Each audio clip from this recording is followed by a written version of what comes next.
Mutton കറിയൊക്കെ വെച്ച് നമ്മുടെ അനുമോള് എല്ലാവർക്കും സപ്ലൈ ചെയ്ത് കൊടുക്കുന്നുണ്ട്. അപ്പോൾ അതിന്റെ ഇടയിൽ ആര്യൻ വന്ന് കുറെ പീസ് വാരിക്കൊണ്ട് പോകുന്നുണ്ട്. അതിനുശേഷം ഷാനവാസും വന്ന് കുറെ പീസ് വാരിക്കൊണ്ട് പോകുന്നുണ്ട്. അപ്പൊ നമ്മുടെ അനുമോള് അത് തടയാനും ശ്രമിക്കുന്നുണ്ട്. അങ്ങനെ ഒരു വലിയ തർക്കം അവിടെ അടുക്കളയിൽ വെച്ച് തന്നെ അരങ്ങേറുകയാണ്.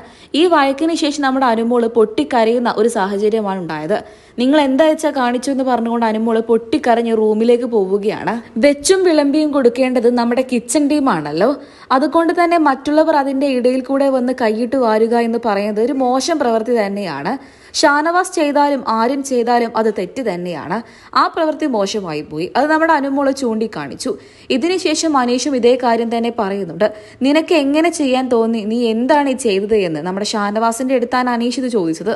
ഇങ്ങനെ കാണിച്ചിട്ട് നിനക്ക് എങ്ങനെയാണ് അത് ഇറങ്ങുന്നത് എന്ന് നമ്മുടെ അനീഷ് കൂട്ടിച്ചേർക്കുന്നുണ്ട്. അതിന് മറുപടി ആയിട്ട് നീ വേണമെങ്കിൽ നീയും ഭാര്യ വിങ്ങിക്കോ എന്ന് പറഞ്ഞുകൊണ്ട് ഷാനവാസും എണീറ്റ് പോകുന്നുണ്ട് മറുപടി പറഞ്ഞ്. ഫുഡിന്റെ പേരിൽ നമ്മുടെ വീട്ടിൽ വീണ്ടും ഒരു പ്രശ്നം കൂടെ അരങ്ങേറിയിരിക്കുകയാണ്. ഇതിനു മുൻപ് നമ്മുടെ ജിഷിനും റനാ ഫാത്തിമയും തമ്മിലായിരുന്നു ഫുഡിന്റെ പേരിൽ വഴക്ക്. ഭക്ഷണത്തിന്റെ കാര്യത്തിൽ നമ്മുടെ ബിഗ് ബോസ് എപ്പോഴും പിശുക്ക് കാണിക്കാറുണ്ട്. അതുകൊണ്ട് തന്നെ ഭക്ഷണം കിട്ടുന്നത് വലിയ ആശ്വാസമാണ് അവർക്ക്.